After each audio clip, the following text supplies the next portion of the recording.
Goeiedag, baie welkom by die pad van die hart. Verbeel jouself. 'n Ma is by haar babatjie. Die baba huil, baba is ontsteld. Sy tel hom op, sy druk hom teen haar vas. Sy begin om te sus, sy praat saggies met hom. Hy begin al hoe rustiger te raak. En uiteindelik kom hy tot bedaring. En hy's gelukkig. Hy's by haar. As daar nou een woord is wat jy kan gee, wat by jou opkom om dit te beskryf, wat sal jy sê? Vrede, harmonie, tevredenheid, rus, eenheid, wat 'n mooi prentjie. Hulle is saam, hulle is een.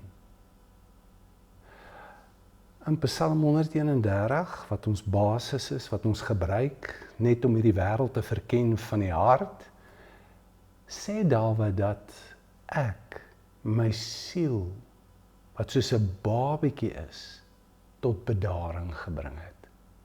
Ek, my diepste wese, die verborge mens van die hart, het my siel geneem, soos 'n babatjie, en ek het hom tot bedaring gebring en stil gemaak. En nou is my siel soos 'n gespeende kind. Kyk, die siel, sê hy met ander woorde, is behoeftig in sy aard. Hy's needy. Maar nou, 'n gespeende kind is nie meer by die moeder net vir die melk nie, net vir iets nie.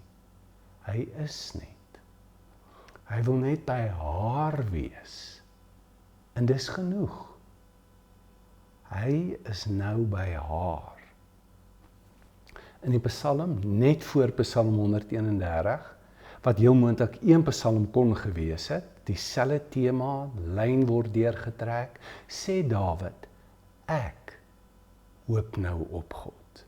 My siel hoop nou op God. Hy sê dat sy siel en hy nou een geword het. Daar is nou harmonie. In die ortodokse tradisie word hierdie beeld gebruik. Die kop het nou in die hart ingegaan en tot rus gekom. Dit is 'n reis. En soos iemand gesê, dalk die grootste en langste reis wat daar is van die kop na die hart toe. Maar wanneer dit gebeur, hierdie verstilling plaasvind, vind jy jou huis. Daar's rustigheid. Jy het tot rus gekom. Daar is tevredenheid. Vrede het gekom. Wat is vrede? Is vrede nie net harmonie en voltooidheid nie? Harmonie beteken dat al die fasette, al die aspekte is nou verbind tot mekaar. En daar sit tevredenheid, daar kom nie meer iets tekort nie. Die een aspek, my emosies is nie meer anders as wat my denke is nie.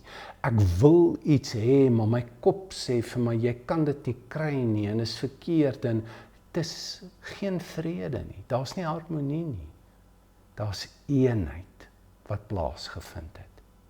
So hier is hierdie misterieuse eenheid wat in ons plaasvind. Maar hierdie eenheid is nie net in onsself nie. Dit is ook in God, met God. In hom vind ons wees. In him we have and find our being. Ek rus in God, maar is 'n rus in myself ook. So daar's iets meer as net mindfulness, is heartfulness. Dis 'n bewussyn wat God insluit. Daar is dinge wat ons net kan weet as ons dit ondervind. Dis nie so seer om verstaan te word nie.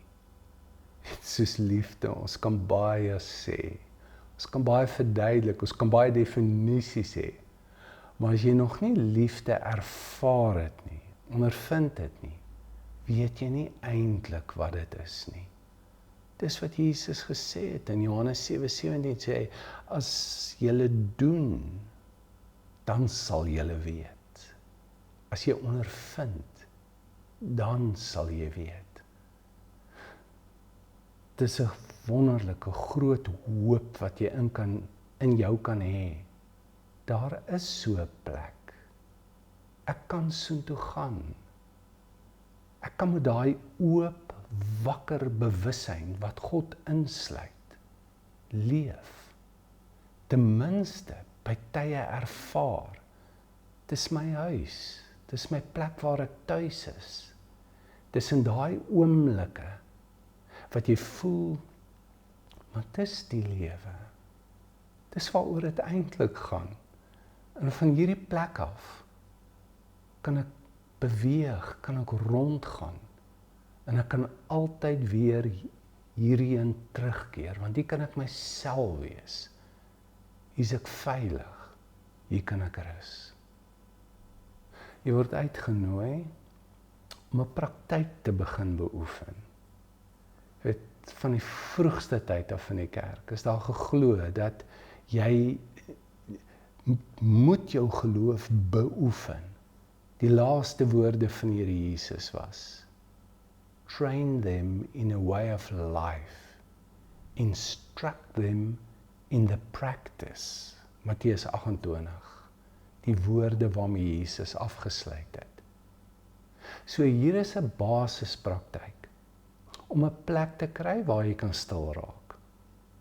Daar te gaan sit, jou oë toe te maak, want jy gaan nou na binne toe, op die innerlike reis. Jou aandag te plaas op jou asem.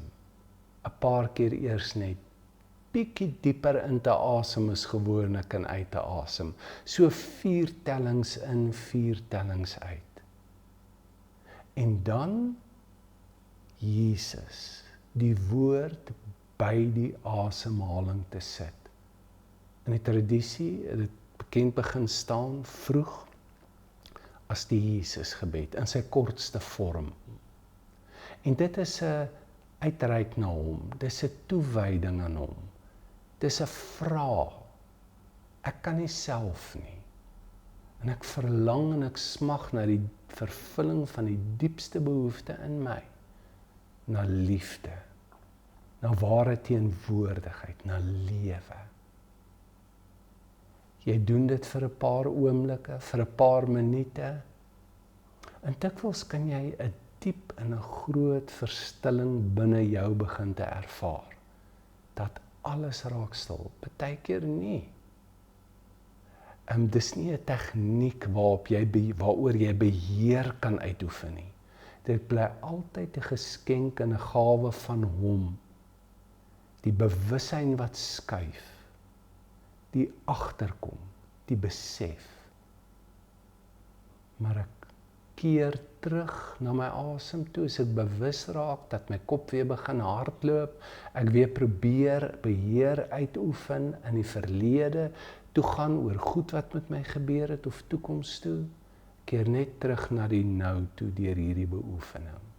Kan dit afsluit deur dankie te sê. 'n Uitnodiging vir die dag, wanneer jy bewus raak, dat jy ontsteld is, dat die babatjie begin huil, kan jy terugkeer met jou asemhaling, na jou huis toe, na jou basis toe. Jy kan net weer Jesus, help my. Jy vra hom. Jy kan let op die baba wat ontsteld is en wat huil. Dit is nie jy nie. Dis jou baba. Ek het my siel tot bedaring gebring. En ek kyk na hom. Ek kan net bewus raak daarvan en dit laat gaan. Ek is saam met hom, hy is in my. Daar is geleenthede waarin jy saam met ander kan oefen om dit te doen. Daar is 'n ou gesegde, it's more caught than taught. Dis wanneer jy saam met ander is en jy dit prakties self begin doen wat jy agterkom en snap, maar dit is hoe dit gedoen word. So, as jy belangstel, kan jy na my webwerf toe gaan en meer besonderhede kry vir hierdie geleenthede.